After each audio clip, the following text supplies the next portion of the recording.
Today we're going to work on the Swan, and I find that that's an exercise that people do in class a lot, and they don't do it very well, and I've realized that they don't do it well because they don't understand what they're doing. Sometimes they don't understand the purpose. So Amy and I are going to work together, and we're going to help you improve your Swan. So go ahead and lie down.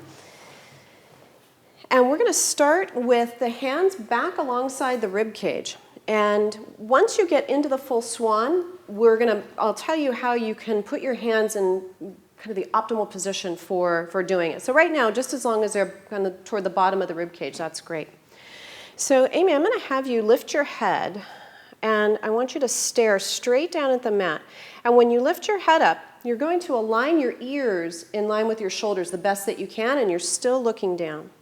So now we're going to do a small baby swan. So we call this prone extension or prone press up. And we're just going to come up a little bit, and then I'm going to have you roll back down bone by bone by bone. Great. And then stop at that place where your head is hovering. That looks good. Again, reach your elbows away and peel up. And what I want you to do is leave your ribs on the mat and then roll back down. And that's one of the mistakes. Sometimes people get so goal-oriented about getting up off the table that they start to lift the ribs up too soon. So when you go again, leave your lower ribs into the table.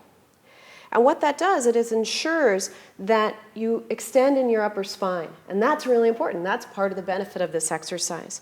Now, you're going to keep going, pressing into the mat and peeling up, and look off into the distance and lift up through your pelvis until you're balancing on your knees. Lift a little higher. Great.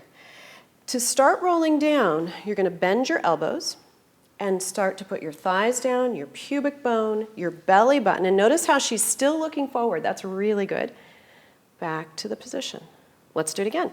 So you're going to start with an exhale as you reach your arms away. Leave your lower ribs down for as long as you can. Press up, and then inhale whenever it feels natural to, coming up to the knees, and lift the pelvis. Good. Now, her arms look like they're in a good position, but what I look for in class is that the heel of the hand is more or less under the shoulder. So your arms are vertical.